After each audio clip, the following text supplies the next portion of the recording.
حضور حضور سن 1984 سے میں یہاں ہوں. سوال میرا یہ ہے کہ سوئگنس یہوہ ادھر ایک مذہب ہے. کیا مذہب ہے؟ یہوہ. ہاں یہوہ عیسائیت کی ایک شاخ ہے. ہاں یہ تو اس میں کافی ساری بد رسومات جو مجھے علم ہے کافی ساری نہیں ہیں. ان سے تبلیغ کے سلسلہ میں کافی بات چیت ہوتی ہے کافی، لیکن جب تک پڑھنے پہ آتا ہے یا ایسی کوئی ویڈیو کیسٹ یا اس طرح کا آتا ہے وہاں پہ یہوہ وٹنسز والے ہیں جی یہ بڑے فعال مبلغ ہیں عیسائیت کے جی، لیکن ان کے پیچھے کوئی سیاسی تار پود بھی ہے. افریقہ میں یہ بہت ایکٹیو ہوئے تھے. وہاں کی بعض حکومتیں نے اس بنا پر کہ ان کے پاس یہ شواہد تھے ان کے کہنے کے مطابق کہ یہ دراصل یہ امریکہ کے جاسوسی کے نظام کا حصہ ہیں، ان کو وہاں کام کرنے سے روک دیا. اور ایسی حکومتوں میں روکا گیا جہاں سربراہ خود عیسائی تھا. اس لیے ان لوگوں کے متعلق کچھ پر اسرار باتیں ہیں جن کے متعلق ابھی ہم یقین سے نہیں کہہ سکتے کہ ان کا کیا مقصد ہے، کیوں کر رہے ہیں، کہاں سے ان کے پیسے آتے ہیں، کون سپورٹ کرتا ہے. لیکن ایک بات میں آپ کو بتا دوں کہ یہ لوگ بہت ہی ہوشیار اور بڑے سخت ضدی ہیں. عام آدمی، عام احمدی جو ان کی چالاکیوں کو نہ سمجھتا ہو ان سے مشکل سے نپٹ سکتا ہے. اس لیے انگلستان میں جب یہ انہوں نے ایم یو کے گھروں کے دروازے کھٹکانے شروع کیے تو ہمارے بعض بچوں کو پتہ نہیں لگتا تھا کیا جواب دیں. ان کو میں نے ایک دو باتیں سکھائیں اور جہاں جہاں بھی وہ استعمال ہوئی اللہ تعالیٰ کے فضل سے یہ لوگ بالکل لاجواب ہو کر بھاگ گئے. میں نے ان سے کہا کہ تم ان کو حملہ کرنے سے پہلے تم ان پر حملہ کر دو اور بعض معین سوال ان سے کرو. اور ایک سوال کی تفصیل میں آپ کے سامنے رکھتا ہوں جو میں نے قرآن کریم سے سیکھا ہے.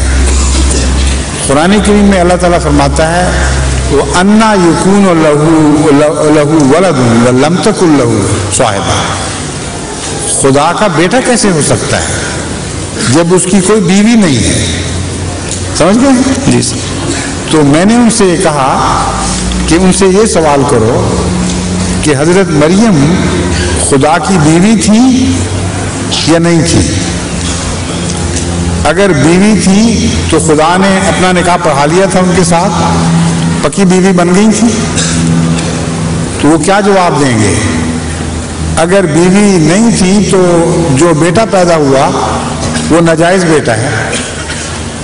اگر بیوی تھی تو ان کا اپنا عقیدہ یہ ہے کہ عیسائیت میں طلاق نہیں ہے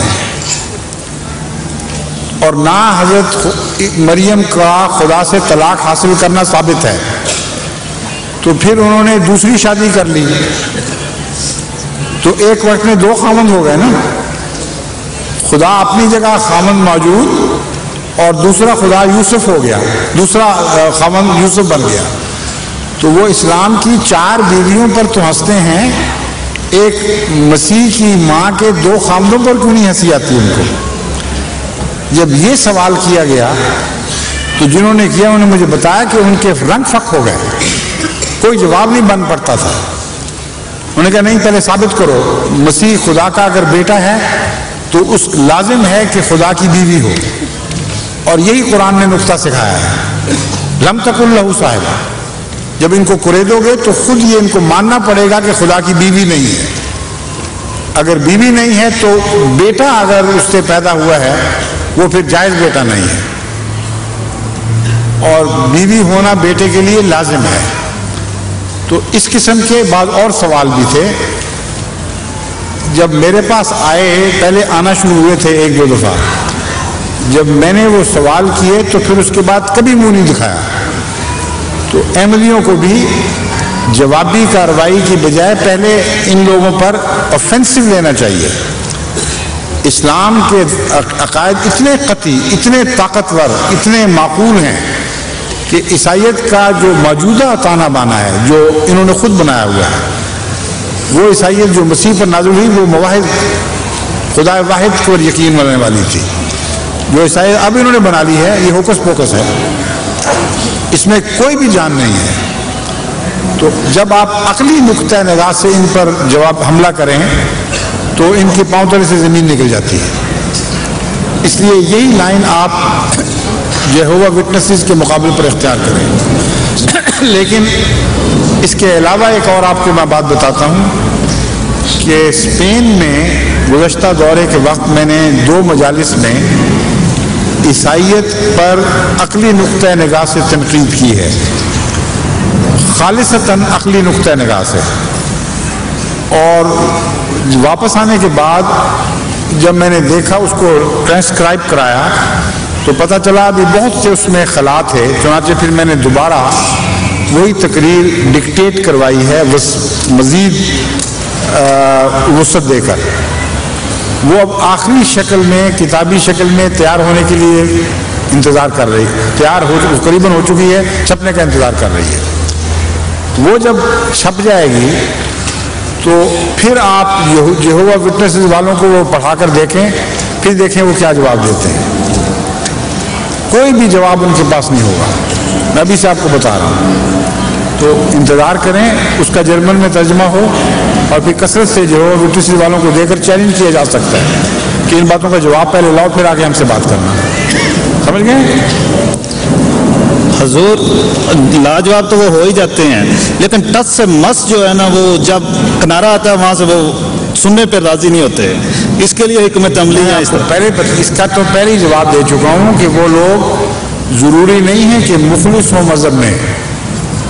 ہو سکتا ہے جیسا کہ بعض لوگوں کا شک ہے، بعض حکومتوں نے فیصلہ کیا ہے کہ وہ محض ایک انٹیلیجنس کا تانا بانا ہو۔ ٹھیک ہے، ایسی صورت میں آپ کی معقول دلائل کو وہ توجہ سے نہ سنیں گے نہ انہیں قبول کرنے پر آمادہ ہوں گے۔ اس لیے ایسے لوگوں سے سر ٹکرانا وقت کا ضیاع ہے۔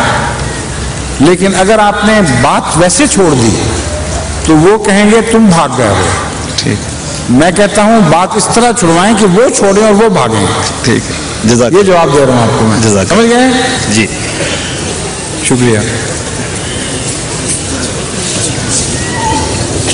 السلام علیکم۔ وعلیکم السلام۔